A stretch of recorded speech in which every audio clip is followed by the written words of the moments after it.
What happens when you think you know everything about your property, your tenants, your business, and then reality hits you in the most unexpected way? What happens when you realize the truth about the lives of people you've only seen as numbers on a lease? Let's dive in.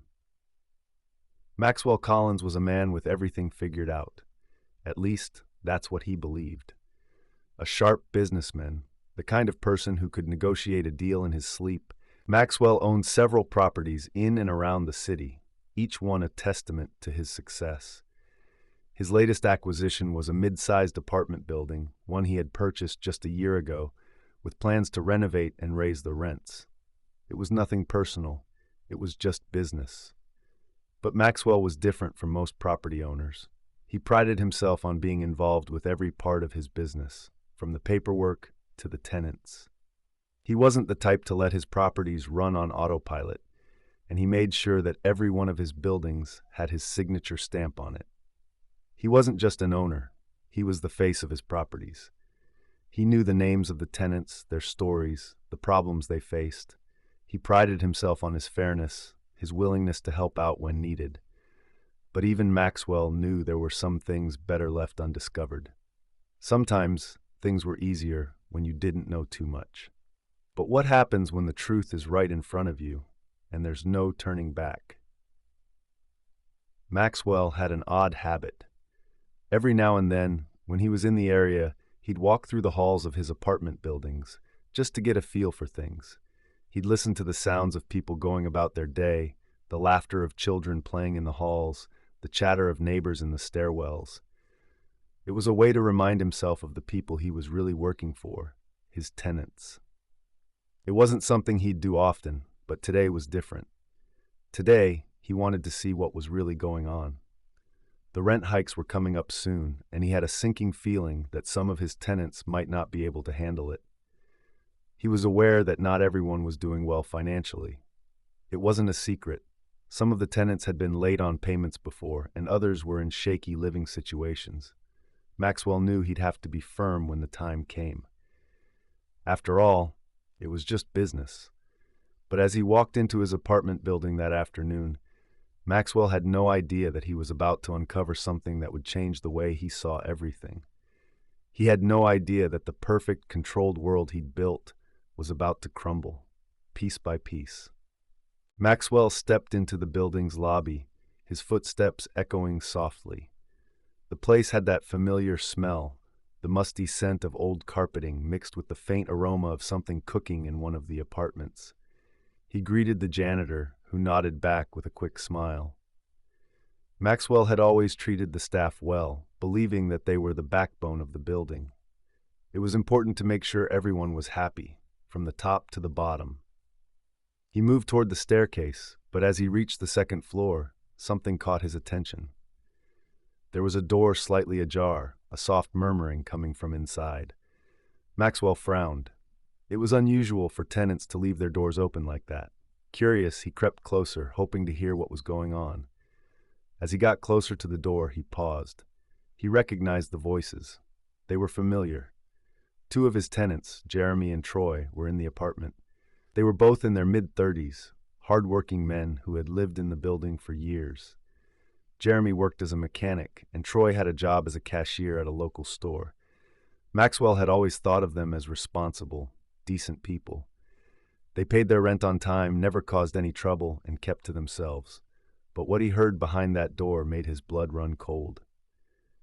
Jeremy's voice was the first to speak. "You know, man, I've been thinking, what if we just stop paying rent? We can't afford it anymore. We can barely pay for food." Troy's voice responded, softer, almost hesitant. "I know, I've been thinking the same thing. But if we stop paying, what do? We don't have anywhere else to go. The landlord will kick us out." Jeremy's voice was filled with frustration. "I don't care anymore. What's the point of working hard every day just to end up broke? We're barely getting by, and the rent keeps going up.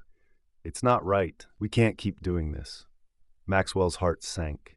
He couldn't believe what he was hearing. These were the same tenants he'd always tried to help, the ones who had always been polite and respectful. But now they were talking about not paying rent. They were talking about giving up. Maxwell's hand tightened around the railing as he stood frozen, listening to their conversation. He wasn't sure what to do. Should he reveal himself? Should he step in and offer them help? But what kind of help could he offer? Rent was rising for everyone, not just them. He felt a wave of guilt wash over him. Was he part of the problem? Was he contributing to their struggle without even knowing it? He couldn't stop the thoughts that rushed through his mind. It was easy to see them as numbers, 2 tenants among dozens. But now, hearing their pain, it felt different. Real. Human. It hit him harder than he expected. Maxwell waited there, frozen in the hallway, for what seemed like hours. He could hear the muffled sounds of Jeremy and Troy talking, but it was no longer just a conversation. It was a cry for help, a plea for understanding that Maxwell hadn't recognized before. He knew then that things would never be the same. The building wasn't just a business anymore. It wasn't just about making money. It was about people, real people, with real lives and struggles. Maxwell had always seen himself as a good landlord, but today he realized he wasn't doing enough. He wasn't doing enough to help, and he needed to change that. He turned away from the door, a heavy weight in his chest. He had a lot of thinking to do, a lot of decisions to make. But he also knew one thing for certain. The life he had been living, the life where everything was controlled, where every decision was made with spreadsheets and formulas, was no longer enough. It wasn't enough to just be a landlord. He needed to be more than that. He needed to be a person who cared. Maxwell walked out of the building that day, his mind racing. He didn't have all the answers yet, but he knew one thing for sure. His business was no longer just a business. It was a responsibility. And that responsibility would change the course of everything that came next. What happens when you're forced to face the truth? You change. You evolve. And sometimes it takes the smallest moments, like hearing a conversation behind a door, to realize what really matters. That's the story, friends. I hope you enjoyed it. It was a pleasure sharing it with you all. Don't forget to comment below and let me know where you're watching from. It's always fun to see the global reach of these stories. And if you haven't already, please hit that subscribe button for more amazing stories, tips, and tricks. Thank you for watching, and I'll see you in the next one. Bye. If you'd like to show some extra love, tap the 3 dots near the share button and send a super thanks.